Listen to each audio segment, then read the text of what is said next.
சபைக்கு இதை அழைத்து வந்த கோடானு சித்தர்களுக்கு கோடானு தேவன் கோடானு சித்தர்களுக்கு கோடானு தேவனுக்கு என் மூத்தவர்களுக்கும் குழந்தைகளுக்கும் நன்றி சிவமகா பாடசித்தரை பாதங்களை பற்றி இலக்கிய பெருமானை வழங்கி ஒரு நடைமுறையில் உள்ள சந்தேகத்திற்கான உணர்வுக்கு நாங்கள் தெளிவு தர வேண்டும் என்பதை கேட்டு வீட்டில் நாம் இளைஞரின் படங்களை வைத்து வழங்குகின்றோம். அது பழையதாகிவிட்டால் அதை எப்படி நாம் தேவை செய்வது, எந்த மாதிரி அதை டிஸ்போஸ் பண்ணுறதுக்கு ஒரு நமக்கு தெரியாது. ஏன்னா வீட்டில் நிறைய படங்கள் யாரும் நம்ம கோயிலுக்கு போகும்போது வாங்கிடுறோம். இந்த பழைய பட்டாக்கள் கொஞ்சம் பழசாயிடுச்சு, நமக்கு மனசுக்கு தெரியுது அப்படின்னா அது எந்த மாதிரி நம்ம அதை நிறைவு செய்யலாம்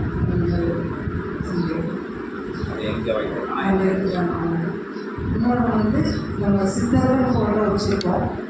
சித்தர்கள் போட்டோக்களையும் இறை போட்டோக்களையும் ஒன்றாக வைக்கலாமா இல்லது அவங்க தனித்தனியாக வைக்கணுமா அப்படிங்கிற மாதிரி சந்தேகம் உங்களுக்கு.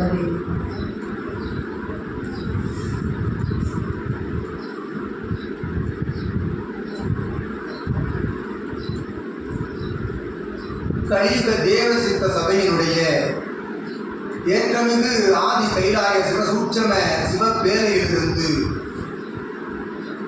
அகத்தியன் உள்ளிட்ட சித்தர்கள் சிவமகா வாழை சித்தன் தலைமையில் ஏற்றிட்ட பறைசாற்ற நிலை, அந்நிலைகளின் மூலமாக சித்த சபையினுடைய அருள் நிலைகளை உணர்ந்து சித்தனோடு சிவ சபையோடு நெடும் பயணமாய் நீடித்த பயணம் மேற்கொண்டிருக்கின்ற கோவில் மாநகர் செண்பகவள்ளி தாய் உடனுரை பூவனநாதன் அமர்ந்து அரசாலும் அற்புதமான இச்சபையினுடைய முதல் ஜீவன் நாடி தலம் அமர்ந்த அத்தலத்திலிருந்து சிவசபை நாடி வந்த சீடரை அகத்தியன் நாம் நல்லாசி வழங்குகின்றோம். உமக்கும் உமது கணவானுக்கும் உமது மைந்தனுக்கும் புறமாய் ஆசி வழங்கி நல்லதொரு வினாதனை கொடுத்துவிட்ட சீடரை, இது இயல்பு நிலையில் அனைவருக்கும் இருக்கும் சந்தேக நிலை.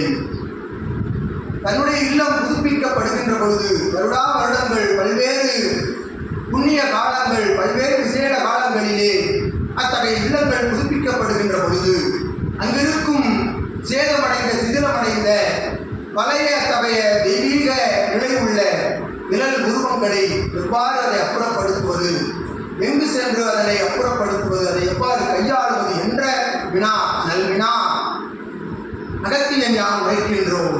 அற்புதமாய் அத்தகைய நிழல் உருவ படங்கள் எல்லாம் சிதிலமடைந்த பல உலோக சிலைகளை எல்லாம் ஓரிடத்தில் தன்னுடைய இல்லமதில் நடுநிலையில் வைத்து, தன் இல்லத்தில் நடுநிலையில் வைத்து தன்கரத்தில் மஞ்சள் நீர் வைத்து அற்புதமாக தான் வணங்கும் குலதெய்வத்தை இணைந்து பிரபஞ்ச மகா சபையை இணைந்து வாழும் குருவாக எவரை இணைந்து கொண்டிருக்கின்றாயோ அத்தகைய குருவின் நாமத்தினை உள்ளுக்குள் இணைந்து மஞ்சள் நீர் தெளித்து அதனை ஓர் வெண்மை துணியில் மஞ்சள் தோய்ந்த வெண்மை துணியில் சுற்றி ஒரு நல் நீர்நிலை, அது ஓடும் நீர்நிலையாக இருந்தால் மிகவும் உகந்தது. அது ஓடும் நீர்நிலைக்கு சென்று அதனை அந்நீர் நிலையோடு விடுவதற்கு அதில் இருக்கக்கூடிய மற்றவர்களுக்கு அவர்கள் பாதங்கள் பட்டு அவர்களுக்கு சேதம் விளைவிக்கக்கூடிய அத்தகைய உலோகங்களை அகற்றிவிட்டு அதனை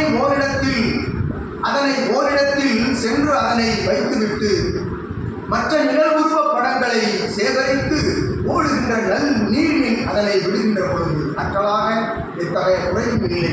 அதன் வலிமையும் ஆற்றலும் வந்தடையும். வணங்கிய அந்நிலை கொண்ட புண்ணியங்கள் எல்லாம் அத்தலத்திலே ஒரு இல்லத்திலே உமோடு அமர்ந்திருக்கும் என்று மகத்தியன் உரைத்து ஆற்றலாக சித்த இறையும் ஒன்றே. எப்படத்தினையும் சித்தன் உருவப்படத்திற்கு அருகாமையில் இறையின் படத்தினை வைக்கலாமா என்ற வினாவிற்கே இடமில்லை. சித்தனுக்குள் இறை இருக்கின்றார், இறைக்குள் சித்தம் இருக்கின்றது. ஆகவே எப்படத்தையும் எவரருகிலும் அருகாமையிலும் வைத்திருக்கலாம் என்றும் அகத்தியன் உரைத்து, எத்தகைய நிழல் உருவப் படம் வைத்திருந்தாலும் அவரவர்களுக்குரிய வணங்குதல் நிலைகள் என்பது ஒரு முறை தாம் இருகரம் கூப்பி வணங்குகின்ற பொழுது ஒட்டுமொத்தமாய் அவர்களையெல்லாம் ஒன்றாக தன் இருகரத்திற்குள் வைத்து சிரசோடு தன்னுடைய முகத்தோடு வணங்குகின்ற பொழுது அத்துணை பேரையும் ஒன்றாக வணங்குகின்றோம் என்னும் நிலைதனையும் அகத்தியன் உணர்த்தி, எப்படத்தினையும் எவரொருவர் படத்திற்கு அருகாமையிலும் வைத்து வணங்கலாம் என்று அகத்தியன் விடை பகிர்ந்து அமர்ந்திருக்கின்றோம்.